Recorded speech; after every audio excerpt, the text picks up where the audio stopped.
Welcome back to Xylem learning. ഞാൻ നിങ്ങളുടെ സ്വന്തം മിഥുലാമിസാണ്. സോ മോഡൽ എക്സാം അടിപൊളിയായിട്ട് എഴുതിക്കൊണ്ടിരിക്കുകയാണ്. അങ്ങനെ നാളെയാണ് നമ്മുടെ കെമിസ്ട്രിയുടെയും ഫിസിക്സിന്റെയും ഒന്നിച്ച് മോഡൽ എക്സാം എൻ്റെ കുട്ടികൾ എഴുതാൻ പോകുന്നത്. എനിക്കറിയാം മോഡൽ എക്സാം ആയതുകൊണ്ട് തന്നെ എല്ലാവർക്കും കുറേയധികം ടെൻഷൻ ഉണ്ടാവും. ആദ്യം തന്നെ ഞാൻ പറയട്ടെ, ഒരു ടെൻഷനും വേണ്ട. നിങ്ങൾ എന്താണോ പഠിച്ചത് ആ പഠിച്ചത് റിവൈസ് ചെയ്ത് കോൺഫിഡൻ്റ് ആയിട്ട് പോയിട്ട് വേണം നാളത്തെ എക്സാം എഴുതാനായിട്ട്. പിന്നെ നാളത്തെ എക്സാമിന് നിങ്ങളെ അടിപൊളിയാക്കിക്കാൻ വേണ്ടിയിട്ട് നമ്മുടെ ഇന്നത്തെ ഒരു ഫൈനൽ മെഗാ മാരത്തോൺ ഉണ്ട്. 6 മണിക്ക് സ്റ്റാർട്ട് ചെയ്യുന്നതാണ്. എൻ്റെ കുഞ്ഞുങ്ങൾ എല്ലാവരും ഉണ്ടാവണം. അതവിടെ നിൽക്കട്ടെ. ഇന്ന് ഞാൻ വന്ന എന്തിനാണെന്ന് പറയാം. നിങ്ങൾ തമ്പ് കണ്ടിട്ടുണ്ടാവുമല്ലോ. നാളത്തെ ക്വസ്റ്റ്യൻ പേപ്പറിൽ നിങ്ങൾ കാണാൻ സാധ്യതയുള്ള, നിങ്ങൾ കാണാൻ പോകുന്ന ഇമ്പോർട്ടൻ്റ് ആയിട്ടുള്ള കുറച്ച് ക്വസ്റ്റ്യൻസ് തരാനാണ് ഞാൻ വന്നിട്ടുള്ളത്. ഒന്നാമത്തെ ചോദ്യമാണ് ഈ ഒരു ഫ്ലോ ചാർട്ട്. സ്ഥിരമായിട്ട് പബ്ലിക് എക്സാമിന് അല്ലെങ്കിൽ മോഡൽ എക്സാമിന് ചോദിക്കുന്ന ഒരു ഫ്ലോ ചാർട്ട് ആണ്. നിങ്ങൾക്ക് കാണാം, industrial preparation of sulphuric acid ആണ് അല്ലെ. അതായത് സൾഫ്യൂരിക് ആസിഡിന്റെ വ്യാവസായിക നിർമ്മാണമാണ്. നോക്കിക്കേ മക്കളെ, ഇവിടെ കുറച്ച് ഗ്യാപ്പ് ഇട്ടിട്ടുണ്ട്. ABC എന്നൊക്കെ തന്നിട്ടുണ്ട്. ഇവരെയാണ് നമുക്ക് കണ്ടുപിടിക്കേണ്ടത് ബേസിക്കലി. അപ്പോൾ സൾഫ്യൂരിക് ആസിഡിനെ നമ്മൾ എങ്ങനെയായിരുന്നു ഇൻഡസ്ട്രിയിൽ പ്രിപ്പയർ ചെയ്യുന്നത്? അതിനുവേണ്ടി നമുക്ക് ആരെയാണ് നമുക്ക് വേണ്ടത്? സൾഫറിനെ വേണം. ഓക്സിജനുമായിട്ട് റിയാക്ട് ചെയ്യുമ്പോൾ നമുക്ക് SO2 കിട്ടും. അപ്പോൾ ഇവിടെ A എന്ന് പറഞ്ഞാൽ SO2 ആണ്. ഈ SO2 വീണ്ടും നമ്മൾ കുറച്ച് ഓക്സിജനുമായിട്ട് കമ്പൈൻ ചെയ്ത് കഴിഞ്ഞാൽ SO3 കിട്ടും അല്ലെ. ഈ റിയാക്ഷൻ നടക്കുന്നത് V2O5 എന്ന് പറയുന്ന ഒരു കാറ്റലിസ്റ്റിന്റെ പ്രസൻസിലാണ്. റെഡി? യെസ്. ഇനി ഇതിന് ശേഷം എന്താ സംഭവിക്കുക? നമ്മുടെ SO3യിലേക്ക് കുറച്ച് കോൺസെൻട്രേറ്റഡ് ആയിട്ടുള്ള സൾഫ്യൂരിക് ഒഴിച്ചു കഴിയുമ്പോൾ നമുക്ക് കിട്ടുന്ന ഒരാളുണ്ട്. വളരെ ഇമ്പോർട്ടൻ്റ് ആയിട്ടുള്ള H2S2O7 അഥവാ ഒലിയം. ഇവനെയാണ് നമുക്ക് കിട്ടുക. ഈ ഒലിയത്തിലേക്ക് വെള്ളം ഒഴിച്ചിട്ടാണ് നമ്മൾ സൾഫ്യൂരിക് ആസിഡിനെ പ്രിപ്പയർ ചെയ്യുന്നത് അല്ലെ. അപ്പൊ ഇതിലെ B ആരാണ്? നോക്കിക്കേ, SO3യിലേക്ക് കോൺസെൻട്രേറ്റഡ് സൾഫ്യൂരിക് ആസിഡ് ഒഴിച്ചാൽ കിട്ടുന്ന പ്രോഡക്റ്റ് ആരാ? SO3യിലേക്ക് കോൺസെൻട്രേറ്റഡ് സൾഫ്യൂരിക് ആസിഡ് ഒഴിച്ചാൽ നമുക്ക് കിട്ടുന്ന പ്രോഡക്റ്റ് ആണ് H2S2O7 അല്ലെങ്കിൽ ഒലിയം എന്ന് വിളിക്കാം.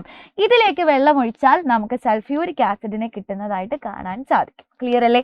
അപ്പോൾ വളരെ ഇമ്പോർട്ടൻ്റ് ആണ് കോണ്ടാക്ട് പ്രോസസ് അല്ലെങ്കിൽ സമ്പർക്ക പ്രക്രിയ എന്ന് പറയുന്നത്. ഇതിനോടൊപ്പം തന്നെ സൾഫ്യൂരിക് ആസിഡിന്റെ പ്രോപ്പർട്ടീസ് ഉണ്ട്. ആ പ്രോപ്പർട്ടീസ് ഒക്കെ ഇന്നത്തെ ലൈവിലായിരിക്കും നമ്മൾ ഡിസ്കസ് ചെയ്യാം. അടുത്ത question. Yes, 2 reversible reactions at equilibrium are given below. സന്തുലന അവസ്ഥയിലുള്ള 2 ഉഭയദിശാ പ്രവർത്തനങ്ങൾ ചുവടെ തന്നിട്ടുണ്ട്. ഓക്കെ, ഇതിൽ on which of this reaction does the pressure has no effect and give reason. മക്കളെ, പ്രഷർ എന്ന് പറയുമ്പോൾ, മർദ്ദം എന്ന് കേൾക്കുമ്പോൾ എൻ്റെ കുട്ടികളുടെ മനസ്സിലേക്ക് ആദ്യം വരേണ്ടത് നമ്പർ ഓഫ് മോളിക്യൂൾസിനെയാണ്, മോളിക്യൂൾസിന്റെ എണ്ണത്തിനെയാണ്. ഓക്കെ, നമ്പർ ഓഫ് മോളിക്യൂൾസ് എവിടെയാണോ കൂടുതൽ അവിടെ പ്രഷർ കൂടുതൽ, നമ്പർ ഓഫ് മോളിക്യൂൾസ് എവിടെയാണോ കുറവ് അവിടെ പ്രഷർ കുറവ്. ഇനി രണ്ട് സൈഡിലും നമ്പർ ഓഫ് മോളിക്യൂൾസ് സെയിം ആണെങ്കിൽ മീൻസ് രണ്ട് സൈഡിലും പ്രഷർ ഈക്വൽ ആണ്. നിങ്ങൾ ആദ്യത്തെ ഇക്വേഷൻ നോക്കിക്കേ. 1 മോൾ H2 നോക്കിക്കോണേ. 1 മോൾ H2 1 മോൾ I2 ആയിട്ട് റിയാക്ട് ചെയ്തിട്ട് 2 മോൾ HI ആയിട്ട് മാറി. എത്ര മോൾ റിയാക്ടൻ്റാ ഇവിടെ ടോട്ടൽ ഉള്ളത്? 2 മോൾ. എത്ര മോൾ പ്രോഡക്റ്റാ ഇവിടെ ടോട്ടൽ ഉള്ളത്? 2 മോൾ. അപ്പൊ റിയാക്ടന്റ് സൈഡിലെയും പ്രോഡക്റ്റ് സൈഡിലെയും നമ്പർ ഓഫ് മോൾസ് അല്ലെങ്കിൽ മോളിക്യൂൾസ് സെയിം ആണ്. വിച്ച് മീൻസ് ദാറ്റ് രണ്ട് സൈഡിലെയും പ്രഷർ ഈക്വൽ ആണ്. രണ്ട് സൈഡിലെയും പ്രഷർ ഈക്വൽ ആണെങ്കിൽ നമുക്ക് എന്തെങ്കിലും മാറ്റം അവിടെ കൊണ്ടുവരാൻ പറ്റുമോ? പറ്റില്ല. രണ്ട് സൈഡും ഈക്വൽ അല്ലേ. പിന്നെ നമ്മൾ കൂട്ടിയാലും കുറച്ചാലും ഒന്നും നമ്മുടെ സിസ്റ്റത്തിന് ഒന്നും ചെയ്യാൻ പറ്റില്ല. സോ ഫസ്റ്റ് ഇക്വേഷനിലാണ് ഇവിടെ പ്രഷറിന് ഒരു ഇൻഫ്ലുവൻസും ഇല്ലാത്തത്. രണ്ടാമത്തെ ഇക്വേഷൻ എൻ്റെ കുഞ്ഞുങ്ങൾ നോക്കിക്കേ. ഇവിടെ 1 മോൾ നൈട്രജൻ 3 മോൾ ഹൈഡ്രജനുമായിട്ട് റിയാക്ട് ചെയ്യുന്നു. So total number of moles in reactant side, അഭികാരകങ്ങളുടെ ആകെ മോളുകളുടെ എണ്ണം എന്ന് പറയുന്നത് 4 ആണ് അല്ലെ.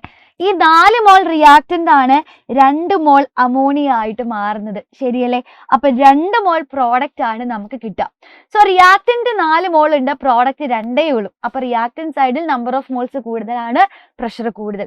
പ്രോഡക്റ്റ് സൈഡിൽ നമ്പർ ഓഫ് മോൾസ് കുറവാണ്, പ്രഷർ കുറവാണ്. ശരിയല്ലേ? അപ്പൊ ഇവിടെ പ്രഷറിൽ വ്യത്യാസമുണ്ട്. ഇവിടെ മർദ്ദത്തിന് സ്വാധീനിക്കാനായിട്ട് സാധിക്കും. ഇങ്ങനെയാണ് നമ്മൾ കണ്ടുപിടിക്കുക കേട്ടോ. അടുത്ത question. How does the following conditions affect a reversible reaction? താഴെ പറയുന്ന സാഹചര്യങ്ങൾ എങ്ങനെയാണ് ഉഭയദിശാ പ്രവർത്തനത്തെ സ്വാധീനിക്കുന്നത്? 1, മോർ റിയാക്ടൻസ് ആർ ആഡഡ്. അഭികാരങ്ങൾ കൂടുതലായിട്ട് ചേർക്കുന്നു. മക്കളെ, നമ്മൾ കുറെ റിയാക്ടൻസിനെ ആഡ് ചെയ്താൽ അവിടെ റിയാക്ടൻസിന്റെ അളവ് കൂടി അല്ലെ, അഭികാരകങ്ങളുടെ ഗാഢത കൂടി. അപ്പൊ എന്താ സംഭവിക്കുക? നമ്മുടെ സിസ്റ്റം നമ്മൾ ചെയ്യുന്നതിന്റെ ഓപ്പോസിറ്റാ ചെയ്യാൻ നോക്കുക. റിയാക്റ്റൻസിന്റെ കോൺസെൻട്രേഷൻ കുറയ്ക്കാൻ നോക്കും. റിയാക്റ്റൻസിന്റെ കോൺസെൻട്രേഷൻ കുറയ്ക്കണമെങ്കിൽ കോരിക്കളയാൻ പറ്റുമോ? പറ്റില്ല. റിയാക്റ്റൻസിനെ പ്രോഡക്റ്റ് ആക്കി മാറ്റാനേ സാധിക്കുകയുള്ളൂ. അപ്പൊ നമ്മുടെ സിസ്റ്റം എന്താ ചെയ്യുക? ഇവിടെയുള്ള റിയാക്റ്റൻസിനെ മുഴുവൻ പിടിച്ച് പ്രോഡക്റ്റ് ആയിട്ട് മാറ്റും അല്ലെ. അതായത് റിയാക്റ്റന്റ് പ്രോഡക്റ്റ് ആവുന്നത് ഏത് റിയാക്ഷനിലാ? ഫോർവേഡ് റിയാക്ഷനിൽ, പുരോപ്രവർത്തനത്തിലാണ്.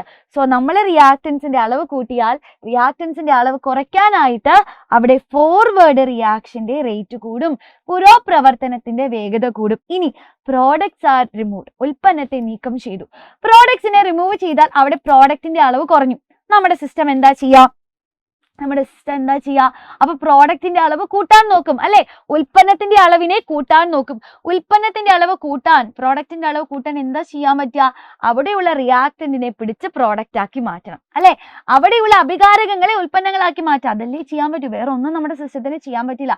അപ്പൊ അവിടെയുള്ള റിയാക്റ്റന്റിനെ മുഴുവൻ ഫാസ്റ്റ് ആയിട്ട് പ്രോഡക്റ്റ് ആയിട്ട് കൺവേർട്ട് ചെയ്യും. അപ്പൊ പ്രോഡക്റ്റിന്റെ അളവ് കൂട്ടാനായിട്ട് നമ്മുടെ സിസ്റ്റത്തിനെ സഹായിക്കും. വീണ്ടും പ്രോഡക്റ്റിന്റെ അളവ് കൂടുന്നു, അതായത് വീണ്ടും ഫോർവേഡ് റിയാക്ഷൻ അല്ലെങ്കിൽ പുരോപ്രവർത്തനത്തിന്റെ വേഗത കൂടുകയാണ്. ഇത് റിലേറ്റഡ് ആയിട്ട് ഒരുപാട് എക്സാമ്പിൾസ് വേറെ ഉണ്ട്. അതൊക്കെ ഇന്നത്തെ മെഗാ മാരത്തോണിലായിരിക്കും നമ്മൾ ഡിസ്കസ് ചെയ്യുക കേട്ടോ. അടുത്ത ക്വസ്റ്റ്യനിലേക്ക് നമുക്ക് പോവാം. യെസ്, നിങ്ങളുടെ ഫേവറേറ്റ് ആയിട്ടുള്ള ഓർഗാനിക് കെമിസ്ട്രിയിലെ ചോദ്യമാണ്. ഒരു ഹൈഡ്രോ കാർബണിനെ പറ്റിയിട്ടുള്ള കുറച്ച് ഹിന്റ്സ്, സൂചനകൾ തന്നിട്ടുണ്ട് കേട്ടോ. ഒരു അൺസാച്ചുറേറ്റഡ് ഹൈഡ്രോ കാർബൺ ആണ്, ഒരു അപൂരിത ഹൈഡ്രോ കാർബൺ ആണ് എന്ന് പറഞ്ഞിട്ടുണ്ട്. എന്ന് പറഞ്ഞാൽ എന്താ? നമുക്കറിയാം, ഒരു ഹൈഡ്രോ കാർബണിൽ സിംഗിൾ ബോണ്ട് മാത്രമാണെങ്കിൽ അത് സാച്ചുറേറ്റഡ് ആണ് അല്ലെ. ഏകബന്ധനം മാത്രമാണെങ്കിൽ പൂരിത ഹൈഡ്രോ കാർബണും, ഡബിൾ ബോണ്ടോ ട്രിപ്പിൾ ബോണ്ടോ വന്നാൽ അത് അൺസാച്ചുറേറ്റഡുമാണ് അല്ലെ. ദ്വിബന്ധനമോ ത്രിബന്ധനമോ വന്നാൽ അത് അപൂരിത ഹൈഡ്രോ കാർബണുമാണ്. അപ്പൊ ഇവിടെ അൺസാച്ചുറേറ്റഡ് ആണ്, അതിന്റെ അർത്ഥം അവിടെ ഡബിൾ ബോണ്ടോ ട്രിപ്പിൾ ബോണ്ടോ ഉണ്ട്. ഇനി 4 കാർബൺ ആറ്റംസ് ഉണ്ട്, ആയിക്കോട്ടെ. അപ്പൊ നമുക്ക് 4 കാർബൺ ആറ്റംസിനെ വരയ്ക്കാം. ഇനി there is a triple bond in the second carbon atom. മക്കളെ, രണ്ടാമത്തെ കാർബൺ ആറ്റത്തിൽ ത്രിബന്ധനം ഉണ്ട് അല്ലെ. ഇതൊന്ന്, ഇത് 2. ഈ രണ്ടാമത്തെ കാർബൺ ആറ്റത്തിൽ ഒരു ത്രിബന്ധനം, ട്രിപ്പിൾ ബോണ്ട് ഉണ്ട്. അങ്ങനെയാണെങ്കിൽ സ്ട്രക്ചറൽ ഫോർമുല, ഘടനാവാക്യം വരയ്ക്കാം. നോക്കിക്കേ, രണ്ടാമത്തെ കാർബൺ ആറ്റത്തിൽ ട്രിപ്പിൾ ബോണ്ട് ആണെങ്കിൽ ബാക്കി മുഴുവൻ സിംഗിൾ ബോണ്ട് അല്ലെങ്കിൽ ഏകബന്ധനമായിരിക്കും അല്ലെ.